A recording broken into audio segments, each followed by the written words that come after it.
Alright, so today we're going to some dangerous territory, guys. We'll talk about Cristiano Ronaldo, the man who spent 2 decades terrorizing defenders, shattering records, and somehow making the impossible feel routine. In football, we love to romanticize the peak years, remembering a striker before his legs went, a playmaker before the injuries piled up, a winger before he lost that extra yard. But then, once in a generation, someone comes along who seems to tell father time to take a seat. That's Ronaldo. No post-prime excuses. No, he was never the same after the injury caveats. Just relentless, world-class output, season after season. And yet, for all that dominance, for all the silverware, there's a nagging question. Shouldn't he have even more? His 5 Champions Leagues and armful of league titles are the stuff of legends. But when you're talking GOAT territory, where it's always him versus Messi, you have to dig into the why. So today we're breaking down the 5 biggest reasons Cristiano Ronaldo hasn't lifted even more major trophies than he has already. Let's get into it. At number 5, Cristiano Ronaldo himself. It's not the biggest reason he hasn't won more, but there are instances where Ronaldo was his own worst enemy. The biggest examples, the ones that get mentioned still today, we're talking the Euro 2016 group stage against Austria, missing a late penalty to secure the win. Then the 2018 World Cup group stage match against Iran, where he missed a penalty to seal the victory for Portugal. The 2012 Champions League semi-final against Bayern Munich, where his missed penalty eliminated Real Madrid, is another big one.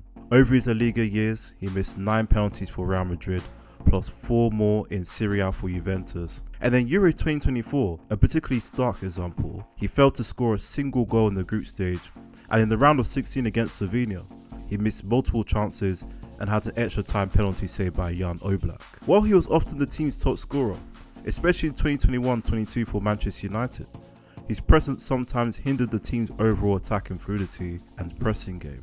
Tough to feel too bad for him, but these moments certainly left titles on the table.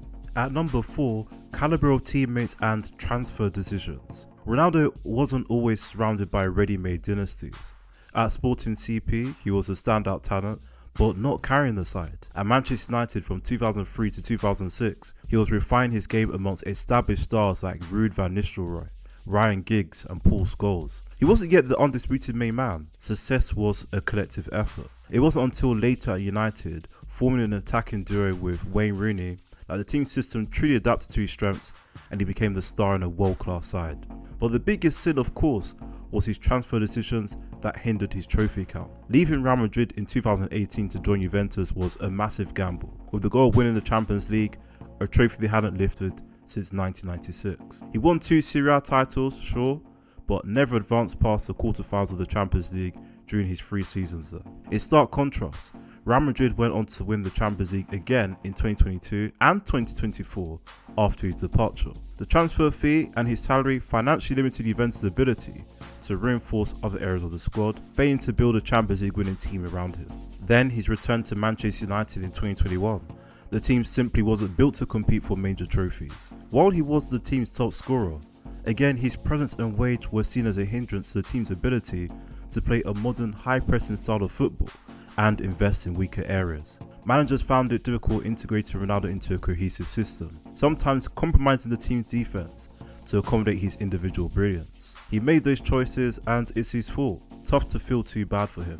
Number 3, injuries, his own and teammates. Injuries are a part of sport, but they aren't something that one should ignore when trying to provide the full picture of an athlete's career. Ronaldo himself struggled with significant injuries, notably leading up to and during the 2014 World Cup, where Portugal were eliminated in the group stage. And in the 2018-19 Champions League, he sustained a hamstring injury that lingered into the first leg of the quarter-final against Ajax, where, despite scoring, Juventus lost on aggregate. But his teams were also plagued by crucial teammate injuries at important moments. For Real Madrid in 2014-15, season-ending injuries to pivotal players like Luka Modric and Gareth Bale contributed to them finishing second in La Liga and being knocked out of the Champions League semi-finals by Juventus. Similarly, Manchester United in 2008-09 faced multiple injuries leading up to the Champions League final against Barcelona, most notably Rio Ferdinand not being fully fit, impacting their defensive performance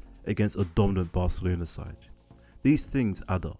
Reason number 2 is bad luck and dominant opponent performances. We can talk about injuries all we want, but sometimes people forget that football, at its bottom line, is a game of fine margins, a game where luck can play a significant role. Sometimes, an opponent just performs way above their usual standards, or your own team suffers from truly abysmal finishing luck. The 2012 Champions League semi-final against Bayern Munich saw Manuel Neuer make a number of crucial saves against Real Madrid, including one against Ronaldo in the shootout to send Bayern to the final.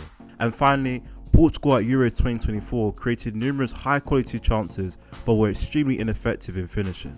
On the flip side, sometimes opponents just perform significantly above their usual standard, like Lionel Messi's Barcelona securing a 2-0 victory over Ronaldo's Manchester United in the 2009 Champions League final, with Messi scoring a key header. In the 2014 World Cup, Ghana goalkeeper Fatal Dorda made several key saves to deny Portugal, eliminating them on goal difference. These factors, whether it's plain bad luck or an opponent's exceptional performance, absolutely impact trophy counts. And reason number 1, historically dominant opponents. You can understand on some level that injuries happen, bad games happen, opponents play out of their minds. It happens. It all sucked as a Ronaldo fan, but that's just how the game goes.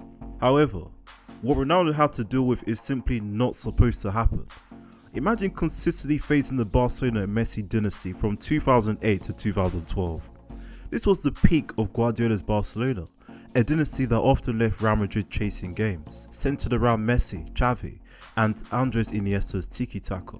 They dominated La Liga and the Champions League, winning 2 Champions Leagues and 3 La Ligas in a 4-year span. Ronaldo's career record against Barcelona's era was 10 wins, 9 draws, and a staggering 15 losses. No other all-time great player has had to deal with a club dynasty of this unprecedented level in their own league, year after year. And it wasn't just Barcelona.